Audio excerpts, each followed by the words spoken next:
उत्तर प्रदेश के गोरखपुर जिले में शाहपुर इलाके की अशोक नगर कॉलोनी में एक यादव परिवार रहता था। ये परिवार उस कॉलोनी में काफी सक्सेसफुल परिवार माना जाता था, क्योंकि उस घर के 3 बेटों में सबसे बड़े बेटे राजकुमार यादव पुलिस इंस्पेक्टर थे, जबकि सबसे छोटे बेटे ओम प्रकाश यादव एक डॉक्टर थे। उन सभी भाइयों की शादी हो चुकी थी, यानी उनका एक हंसता खेलता परिवार था। साल 2016 में यादव परिवार के घर में कंस्ट्रक्शन का काम चल रहा था और ये काम घर के छोटे बेटे ओम प्रकाश यादव ने लगवाया था।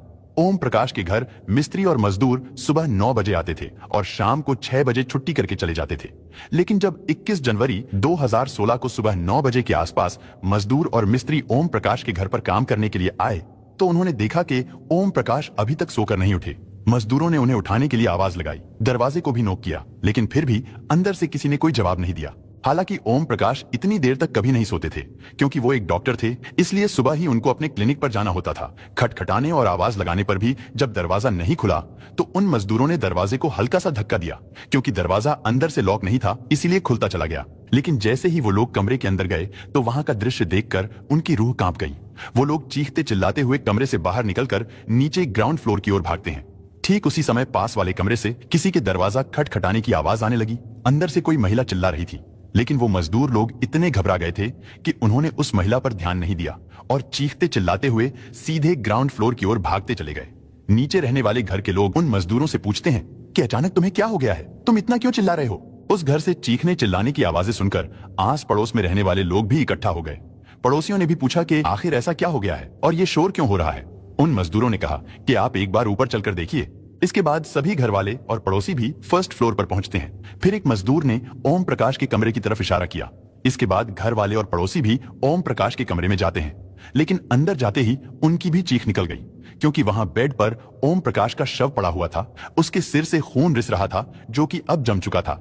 नीचे फर्श पर भी खून फैला हुआ था। देखने से ही लग रहा था कि उसकी मृत्यु हो चुकी है। ओम प्रकाश के पास ही बेड पर उनका बेटा नितिन भी सो रहा था, लेकिन जब परिजनों ने पास जाकर देखा तो पता चला उसकी भी मृत्यु हो चुकी है। लोगों का शोर सुनकर फिर से पास वाले कमरे से दरवाजा पीटने की आवाज आने लगी। वो दरवाजा बाहर से बंद था और जब उस कमरे को खोला गया तो वहां उस कमरे में ओम प्रकाश की पत्नी अर्चना यादव बदहवास हालत में खड़ी थी। अर्चना बहुत डरी हुई थी। अर्चना भागकर अपने बेडरूम में जाती है, लेकिन वहां का मंजर देखकर वो बेहोश हो गई, क्योंकि उसके सामने पति ओम प्रकाश और 4 साल के मासूम बच्चे का शव पड़ा हुआ था। ये सब देखकर मानो उसकी तो दुनिया ही उजड़ गई थी। घर में और मोहल्ले में मातम का माहौल पैदा हो गया था। घर की औरतें रो रही थी, बिलख रही थी। साथ ही किसी पड़ोसी ने पुलिस को भी फोन कर दिया था। इसके बाद शाहपुर थाना प्रभारी अपनी पुलिस टीम के साथ मौकाए वारदात पर पहुंच गए। उन्होंने तुरंत घटनास्थल को सील कर दिया। इसके बाद पुलिस ने ओम प्रकाश और बेटे नितिन के शव को पोस्टमार्टम के लिए हॉस्पिटल भिजवा दिया। ओम प्रकाश के भाई ने अपने बड़े भाई राजकुमार यादव को भी इस दुखद घटना की जानकारी दे दी, क्योंकि राजकुमार यादव पुलिस इंस्पेक्टर थे। उनकी पोस्टिंग बलरामपुर जिले के उतरौला थाने में थी, लेकिन जब उन्हें अपने छोटे भाई की खबर मिली तो इंस्पेक्टर राजकुमार भी तुरंत गोरखपुर के लिए निकल गए। इधर डॉक्टर ओम प्रकाश की मां बागेश्वरी देवी की शिकायत पर गोरखपुर पुलिस ने अज्ञात लोगों के खिलाफ हत्या और लूट के मामले में FIR दर्ज कर ली। इधर अर्चना के पिता यानी ओम प्रकाश के ससुर दीपचंद यादव PSC में तैनात थे। उस समय उनकी ड्यूटी लखनऊ में मुख्यमंत्री आवास यानी CM हाउस पर थी। इसलिए जैसे ही इस घटना की जानकारी अर्चना के पिता को मिली, तो उन्होंने तुरंत CM ऑफिस से ही अपनी बेटी के पति के कातिल का जल्द से जल्द पता लगाने और उन्हें अरेस्ट करने के लिए गोरखपुर के SP को फोन कराया। इधर CM ऑफिस से फोन आते ही पुलिस विभाग में हड़कंप मच गया। आनन फानन में उस समय के SSP IPS लव कुमार सहित तमाम अधिकारी और फॉरेंसिक टीम भी तुरंत मौके पर पहुंच गई।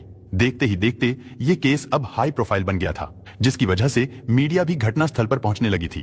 पुलिस के ऊपर भी अब चारों तरफ से दबाव बनाया जाने लगा था। इसके बाद जब पुलिस ने वारदात वाले कमरे को अच्छी तरह से चेक किया, तो उन्होंने देखा कि सारा सामान इधर उधर बिखरा पड़ा है। देखने से ऐसा लग रहा था जैसे किसी ने वहां पर लूटपाट की हो, क्योंकि उस कमरे से अर्चना के गहने और मोबाइल फोन जैसी सभी कीमती चीजें गायब थीं। यानी सीधे सीधे ये मामला लूटपाट का था। लेकिन इस घटना में पुलिस को यह समझ नहीं आ रहा था कि अगर बदमाश लूट के इरादे से घर में आए थे, तो फिर उन्होंने इतनी बेरहमी से डॉक्टर का कत्ल क्यों किया था। अगर मान लिया जाए कि ओम प्रकाश ने उन लुटेरों का विरोध किया होगा, जिसकी वजह से लुटेरों ने उसका कत्ल कर दिया होगा, लेकिन उन्होंने उस 4 साल के बच्चे का कत्ल क्यों कर दिया था। वो बच्चा तो उन लुटेरों का विरोध भी नहीं कर सकता था। अब ऐसे में एक ही बात नजर आती थी कि वो बच्चा जरूर लुटेरों को पहचानता होगा। इससे पुलिस को घर में काम करने वाले मजदूरों पर ही शक होने लगा था, क्योंकि वो लोग ही दिन में वहां पर कंस्ट्रक्शन का काम कर रहे थे। शक होने के कारण पुलिस ने काम करने वाले मजदूरों और ठेकेदारों से भी पूछताछ की, लेकिन पुलिस को कोई भी सुराग नहीं मिला। इसके बाद पुलिस ने ओम प्रकाश के पुराने इतिहास को खंगालने का फैसला किया। इसके लिए ओम प्रकाश के घर वालों से पूछताछ करनी जरूरी थी। उनकी मां बागेश्वरी देवी ने बताया कि साल 2007 में ओम प्रकाश की शादी सिंगापुर में रहने वाली एक लड़की से हुई थी। हालांकि उस लड़की का परिवार पहले गोरखपुर में ही रहता था, लेकिन किसी काम की वजह से ये परिवार सिंगापुर चला गया और फिर वहीं पर बस गया, क्योंकि लड़की बचपन से सिंगापुर में ही पली बढ़ी थी और वहां पर वो एक बैंक में जॉब करती थी। लेकिन अब अचानक शादी करके उसे यहाँ इंडिया आना पड़ गया था।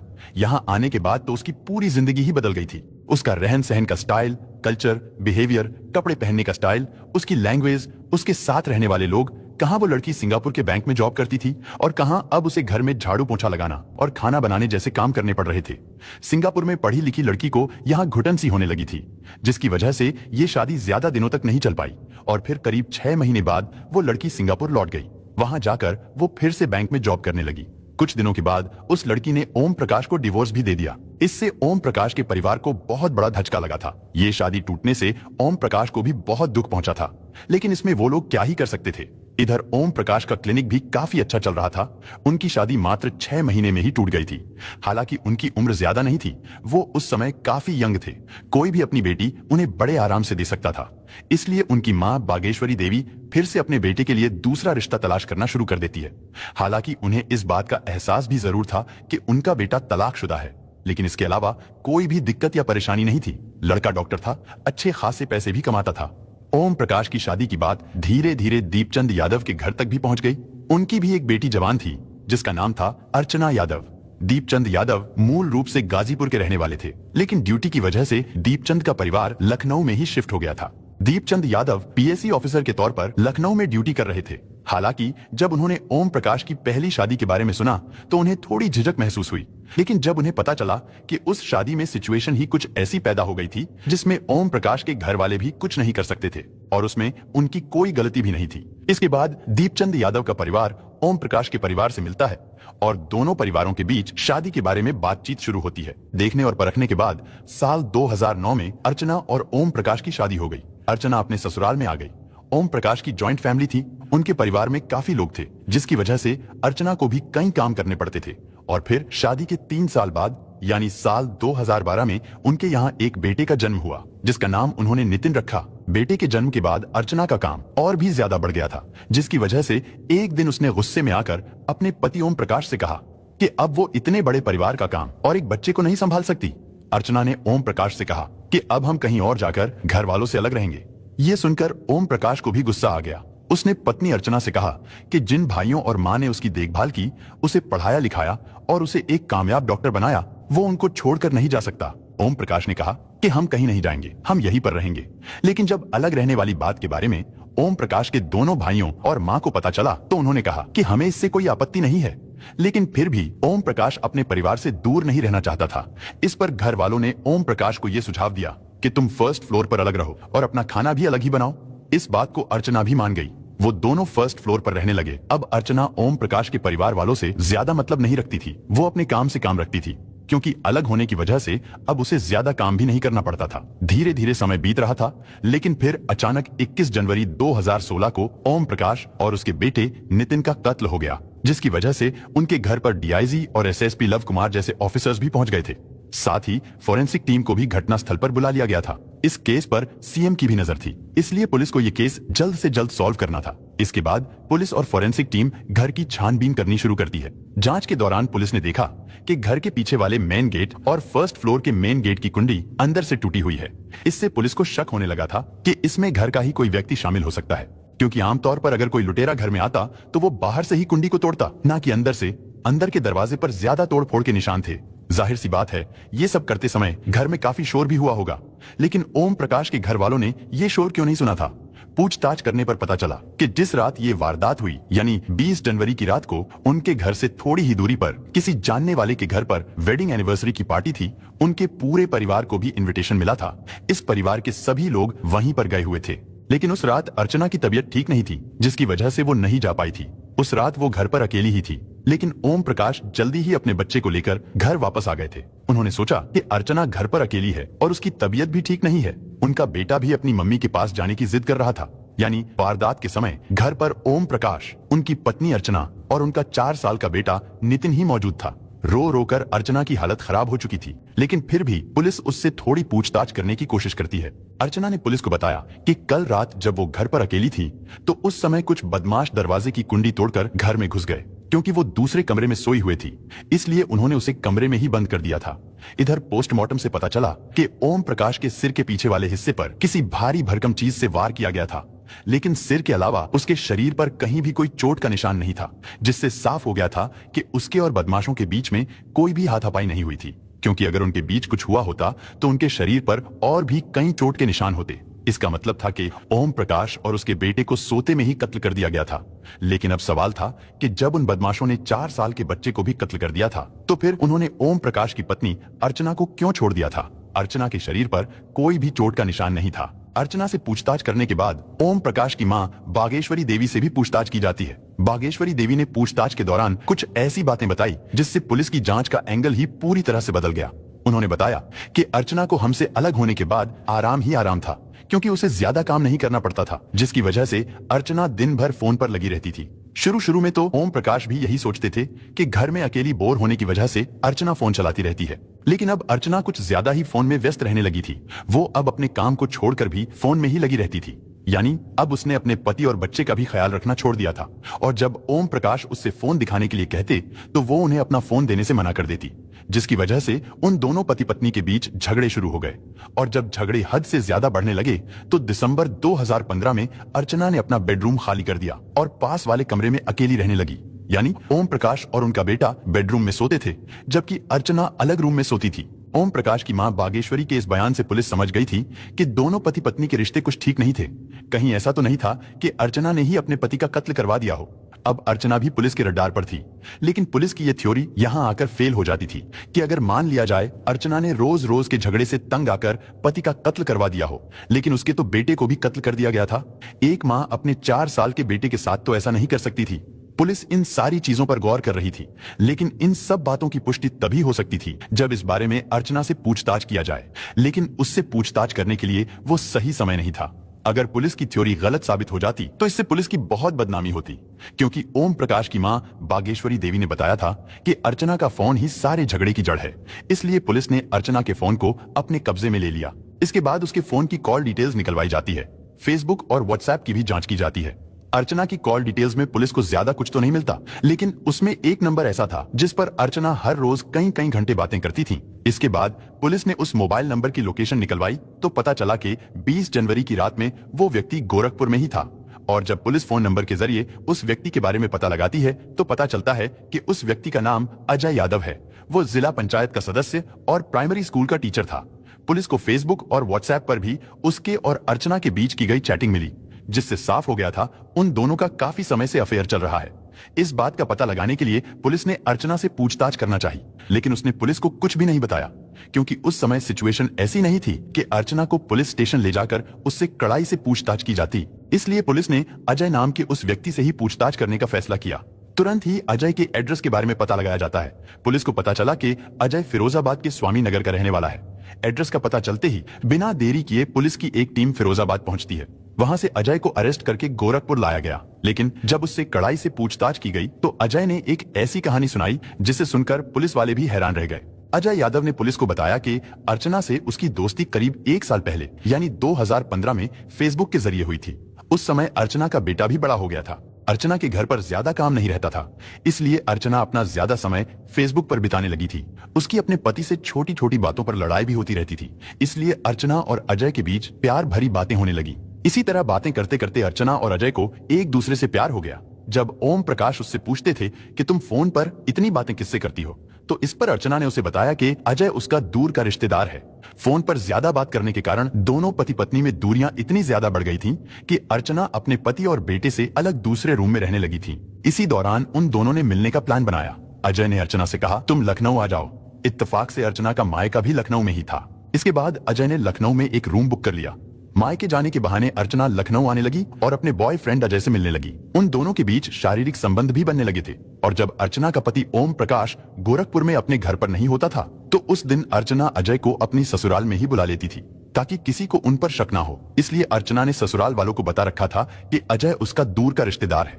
अजय कई दिनों तक अर्चना के साथ उसके ससुराल में ही रहता था क्योंकि उसका पति और बेटा तो अलग बेडरूम में सोते थे और अर्चना अलग रूम में सोती थी, इसलिए उन दोनों को मिलने में भी कोई दिक्कत नहीं होती थी। लेकिन जब अर्चना के पति ओम प्रकाश को उन दोनों पर कुछ शक हुआ तो एक दिन ओम प्रकाश ने अर्चना से कहा कि आज के बाद तुम अजय को घर पर नहीं बुलाओगी और ना तुम उससे बात करोगी। लेकिन अर्चना कहाँ रुकने वाली थी, उसने एक नया सिम ले लिया और उस नए नंबर से अजय से बात करने लगी। और फिर अचानक अर्चना ने एक दिन अजय से कहा कि अब हम दोनों को शादी कर लेनी चाहिए। हालांकि अजय जानता था कि अर्चना शादीशुदा है और उसका एक बच्चा भी है, लेकिन फिर भी वो उससे शादी करने के लिए तैयार हो गया। लेकिन अब ओम प्रकाश उनके रास्ते का सबसे बड़ा रोड़ा था, इसीलिए सबसे पहले अर्चना ने ओम प्रकाश को ही अपने रास्ते से हटाने का फैसला किया। इसके लिए अर्चना और अजय ने 20 जनवरी का प्लान बनाया, क्योंकि 20 जनवरी 2016 को परिवार के सभी लोग घर से थोड़ी दूर किसी की वेडिंग एनिवर्सरी के फंक्शन में गए थे। उस दिन पूरा घर खाली था। इधर अजय भी अवध एक्सप्रेस ट्रेन से गोरखपुर पहुंच गया। वो अपने साथ एक हथौड़ा भी लेकर आया था। वो सीधा अर्चना के ससुराल पहुंचता है।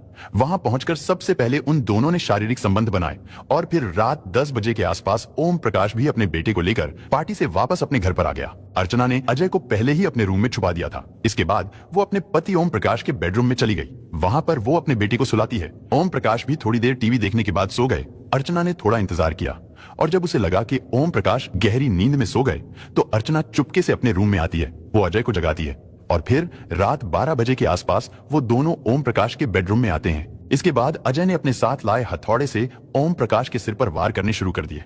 अपने पापा की चीख सुनकर पास में सो रहे 4 साल के नितिन की भी नींद खुल गई। वो अपने पिता के सिर से खून बहता देखकर डर गया था। वो बचने के लिए पास में खड़ी अपनी माँ की गोद में छुप गया। लेकिन तभी अर्चना अजय से कहती है कि इसको भी मार डालो, क्योंकि इसने हमें देख लिया है। ये सुबह होते ही अपनी दादी के सामने हमारी पोल खोल देगा, इसलिए अब तुम्हें इसे भी मारना होगा। लेकिन अजय ने ऐसा करने से मना कर दिया। अर्चना ने कहा, अगर तुम नहीं मार सकते तो फिर मैं ही इसे मार देती हूँ। इतना कहते ही अर्चना ने गोद में दुबके अपने मासूम बेटे का गला दबाना शुरू कर दिया और तब तक दबाए रखा जब तक उसकी मौत नहीं हो गई। पूछताछ के दौरान अजय ने बताया कि उन दोनों की हत्या करने के बाद वो काफी देर तक अर्चना के साथ रहा था। उन्होंने एक बार फिर संबंध बनाए। इसके बाद उन दोनों ने मिलकर घर का सारा सामान बिखेर दिया। अर्चना ने घर में रखा कैश और गहने भी गायब कर दिए ताकि ये मामला लूटपाट का लगे। इसके बाद अर्चना अपने कमरे में चली गई। अजय ने उसके कमरे की कुंडी को बाहर से बंद कर दिया। फिर अजय गोरखपुर रेलवे स्टेशन पर आ गया। वहां से ट्रेन पकड़कर वो वापस अपने घर फिरोजाबाद चला गया। हालांकि बाद में पुलिस ने कत्ल में इस्तेमाल किया गया हथौड़ा, घर से चोरी किए गए गहने, मोबाइल फोन, साथ ही और भी कई चीजों को अजय के पास से बरामद कर लिया था। और फिर 22 जनवरी 2016 को गोरखपुर पुलिस ने इस पूरे केस का खुलासा कर दिया। इसके बाद पुलिस ने उन दोनों के दिए गए बयान और सबूतों के आधार पर चार्जशीट तैयार करके उन्हें कोर्ट में पेश किया। फिर वहां से उन्हें जेल भेज दिया गया। इसके बाद सेशन कोर्ट में मुकदमा शुरू होता है और फिर 17 अक्टूबर 2020 को गोरखपुर सेशन कोर्ट ने अर्चना यादव और अजय यादव को दोषी मानते हुए 65,000 रुपए जुर्माना और उम्र कैद की सजा सुनाई। वो दोनों अभी भी जेल में सजा काट रहे हैं। अर्चना को अपने किए पर कोई पछतावा नहीं है, क्योंकि जेल में महिला कैदियों ने जब बेटे की हत्या को लेकर उससे सवाल पूछा तो उसने कहा था, मैंने ही उसे पैदा किया था और मैंने ही उसे मार डाला, इससे तुम्हारा क्या लेना देना। ये सुनकर जेल की महिला कैदियों को गुस्सा आ गया। उन्होंने मिलकर अर्चना की खूब पिटाई की। इसके बाद पुलिस ने उन कैदियों से अर्चना को छुड़ाया और उसे एक अलग बैरक में बंद कर दिया। इसके अलावा अर्चना ने जेल प्रशासन से कई बार जेंट्स बैरक में बंद अजय से मिलने की भी गुहार लगाई, लेकिन उन दोनों की कानूनी तौर पर शादी न होने की वजह से जेल प्रशासन ने उन्हें कभी भी मिलने की अनुमति नहीं दी। फिलहाल इस केस के बारे में बात करें तो ये केस अभी भी हाई कोर्ट में चल रहा है, जिसका फैसला आना अभी बाकी है। दोस्तों, इस घटना को सुनाने का उद्देश्य किसी का दिल दुखाना नहीं है, किसी को परेशान करना नहीं, बल्कि आपको जागरूक करना है, आपको सचेत करना है। दोस्तों, इस पूरी घटना के बारे में आपकी क्या राय है, कमेंट बॉक्स में जरूर बताएं। और अगर हमारी मेहनत पसंद आई हो तो इस वीडियो को लाइक करते हुए शेयर भी करें। अगर आपने अब तक चैनल को सब्सक्राइब नहीं किया है तो हमारे चैनल को सब्सक्राइब कर लीजिए। धन्यवाद।